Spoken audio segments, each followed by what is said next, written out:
और hey guys, कैसे हैं आप लोग? तो आपने खबर सुनी, आईबीपीएस पीओ की का नोटिफिकेशन आ चुका है दोस्तों। और मतलब आपको मोटिवेट करने के लिए यहाँ पर मैं एक वीडियो बना रहा हूँ, salary structure of the IBPS PO. तो अगर आप आईबीपीएस एग्जाम से किसी बैंक में पीओ बनते हो तो आपकी सैलरी क्या आएगी, ये आपको बताने जा रहा है दोस्तों। पैसा, या अगर हम बात करते हैं monetary terms, is always cost to motivation. तो अभी आपके पास शायद सैलरी नहीं आती, आप पैसे अर्न नहीं कर पाते, लेकिन जिस दिन आप पीओ बन जाएंगे आपकी सैलरी कितनी आएगी आपको हम एग्जैक्ट दिखा रहे हैं। डेटा हमने लिया हुआ है आशीष झा, ये बैंक ऑफ इंडिया में पीओ है। तो इनसे रिक्वेस्ट करके हमने सैलरी स्लिप मांगी है, जो आपको हम यहाँ पे दिखाएंगे। तो क्या होता है सैलरी स्ट्रक्चर, आइए आपको हम दिखाते हैं। ठीक है दोस्तों, देखिए। तो अगर हम सैलरी की बात करें गाइस, तो यहाँ पर बैंक ऑफ इंडिया की सैलरी स्लिप आपको हम दिखाने वाले हैं, कितनी सैलरी आपको कैसे मिलती है। देखिए, जब आप पीओ बन जाएंगे, ज्वाइनिंग हो जाएगी, तो आपका बेसिक पे जो होता है वो होता है 36,000 रुपए, 36,000 रुपीज बेसिक पे। डियरनेस अलाउंस आपको मिलता है 1,004 रुपए। ये बैंकों में ऊपर नीचे हो सकता है, ये बैंकों का अपना अलग से अलाउंस होता है। ठीक है, अच्छा। हाउस रेंट अलाउंस की बात करें, तो हाउस रेंट अलाउंस में अभी इनको मिल रहा है 2,520 रुपए, ये इनको मिल रहा है। ठीक है, अच्छा, एक बात और, ये जो आपके एचआरए होते हैं ये भी चेंज होते हैं अकॉर्डिंग टू लोकेशन। अगर आप रूरल एरियाज में रहते हो तो आपको 7% का एचआरए मिलता है।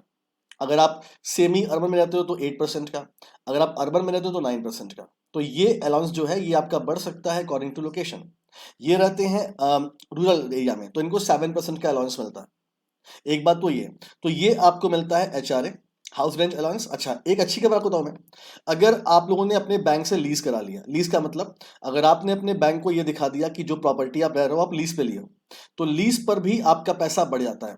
जो पैसा आपको 2,520 मिल रहा है, लोकेशन के हिसाब से चेंज होता है वो, लेकिन कम से कम 10,000 रुपए आपको इसका मिलता है बैंक की तरफ से। ये भी समझ लीजिए, यानी आपकी सैलरी सीधे 7-8 हजार बढ़ जाती है अगर आप लीज कराते हो तो। लीज का मतलब जिस प्रॉपर्टी में रह रहे हो, लैंडलॉर्ड से लीज करा लो आप, और उसका डॉक्यूमेंट आप बैंक में सबमिट कर दो, तो आपका जो एचआरए है ये बढ़ जाएगा। ये आपको 7-8-9% नहीं मिलेगा, 10,000 है, 12,000 है, 15,000 रुपए अकॉर्डिंग टू लोकेशन। तो कम से कम 10,000 तो मिलना ही आपको अगर आप रूरल एरिया में ज्वाइनिंग लेते हो तो। ठीक है, बैंक आपको लर्निंग अलाउंस भी देती है आपकी पढ़ाई लिखाई के लिए, 600 रुपए।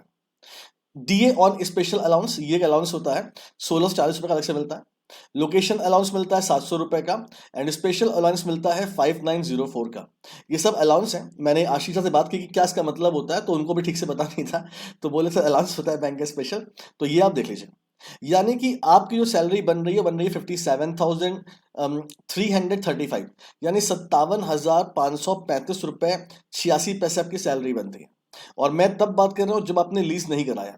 अगर आपने लीज करा लिया तो आपकी सैलरी सीधे बढ़ जाएगी, अगर देखा जाए तो करीब 8,000 रुपए इस हिसाब से, क्योंकि 2,000 तो मिल ही रहा है आपको, 2,500 मिल ही रहा है आपको। अच्छा, ये सैलरी बनती है आपकी, लेकिन दोस्तों फिर क्या होता है, आप एनपीएस कराते हो, आपके सैलरी कटता है पीएफ ईएफ में, है ना।